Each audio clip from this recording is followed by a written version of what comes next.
welcome back to another video. If this is your first time here or you are really new to the channel and you like martial arts style videos, how-to videos, daily vlogs, if you like lifestyle videos and all sorts of other stuff, basically just me talking to the camera about things that I'm interested in, then maybe consider subscribing. Today's video we are going to be looking at another large throw. Throw in question is called Ippon Seoi Nage.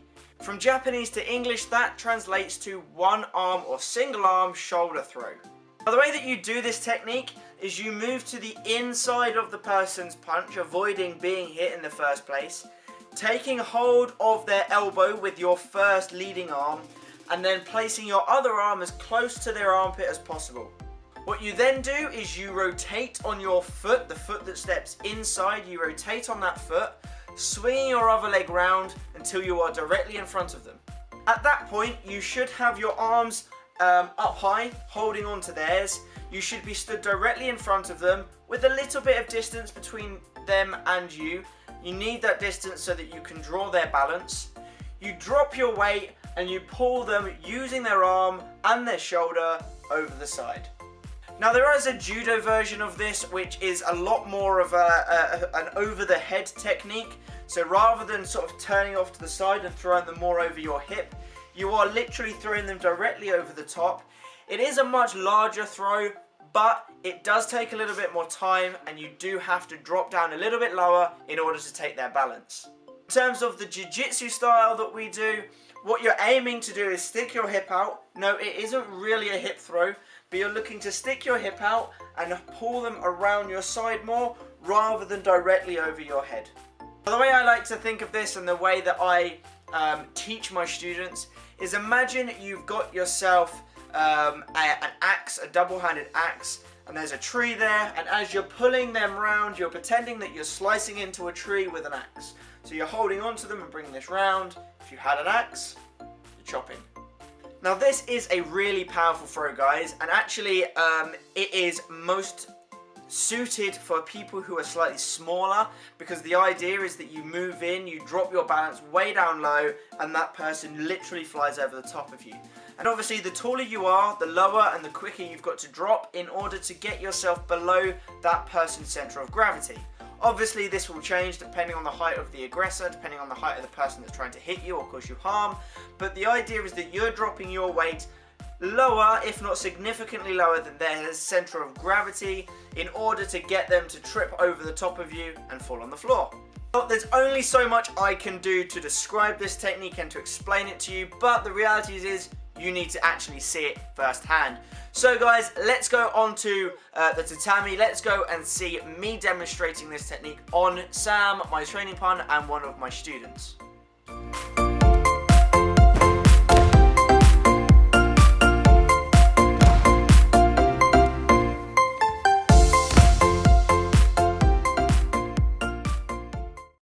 When throwing with Ippon Seoi Nage, you move to the inside of the person's punch, taking control of their arm and their shoulder. You pivot on the balls of your feet and you pull their balance forward and over the side. You need to make sure that first step you are stepping toe to toe and that you are blocking his lead leg so that he can't step round. At this angle you can see that lead leg is being blocked and he goes straight over the top. It is also really important that you are projecting the punching arm. If we slow this down even further, I block and I step to the inside, but then I keep the arm up high as I drop down and pull him round. This is important to prevent him from falling on top of you, but instead taking his balance over the top. Okay guys, so there you have it. Now, as you can see from that video, from me demonstrating it, it is a very large throw, it is a big throw. And actually you can advance this even more by dropping your knee down and even propping their legs and propelling their legs over to speed up that technique. Either way, it is a really big, powerful throw. Now, as I said when I demonstrated a goshi a week or so ago now, this isn't my go-to, or this isn't one of my go-to techniques if I were to have to defend myself out in the streets or, you know, in an actual real life situation. And the reason it isn't is because there are risks to it. First of all, when you are training on a mat and when you're training with other people that are martial artists, or in my case, other people that do jiu-jitsu, you have a natural feeling and an idea of what's going to happen. And although you're not deliberately allowing the person to throw you, you're also aware of the safety aspects to falling and training on the mats. Now, when you're doing this in real life, if you were to have to throw someone and they had never done anything like this before, naturally they're going to be very resistant to going over because they don't want to be thrown on the floor, and especially not pulled over your head. So the first thing they're going to do is they're going to drop their weight, especially if you don't pull this throw off quick enough. And because you are directly in front of them when you're doing it, they're going to grab you, they're going to counter it, they're going to take you down. So as I said in my previous videos, if you are a martial artist, you have access to a matted area, or you have crash mats, by all means guys, give this throw a go. I probably wouldn't suggest you doing this if you're not. Training this throw with your friends in the park, or dare I say it, in your living room, is not a smart idea. It's a big throw, and if done wrong it can cause you some serious harm, especially because you're holding onto their arm. You can damage shoulders and all sorts of other things. But it is a lot of fun, and it is a very empowering technique. You feel a lot of power when you get it right, especially as you start to develop the speed and the efficiency of getting in there quickly.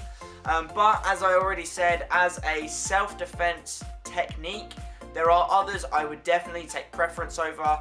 That might be saying something from my confidence in my own jiu-jitsu, but in the real life situation, you just want to do something that's really effective and that's going to keep you safe. On the mat, when you're in a safe environment already, having fun with it, it's brilliant. But on the street, there are definitely other throws that I would take preference over. Right guys, well I am going to leave you to it. I'm going to wrap this video up here. If you have enjoyed it, please guys give this video a like. I really appreciate all your support. If you have tried this technique, you're a fan of it, you've seen it before, or you want to give it a go, and if there are any other techniques that you've enjoyed or want to talk about, leave a comment down below guys. I will respond to everybody, so make sure you leave a comment. We can form some kind of discussion about this. If you haven't already and you do like these videos, consider subscribing, and if you want, hit the bell notification. It means every single time I upload a video you will be notified and you can see more of the videos that I produce. Right, I'm going to head off. Have a good time guys, be awesome, stay cool, and I'll see you soon. Bye.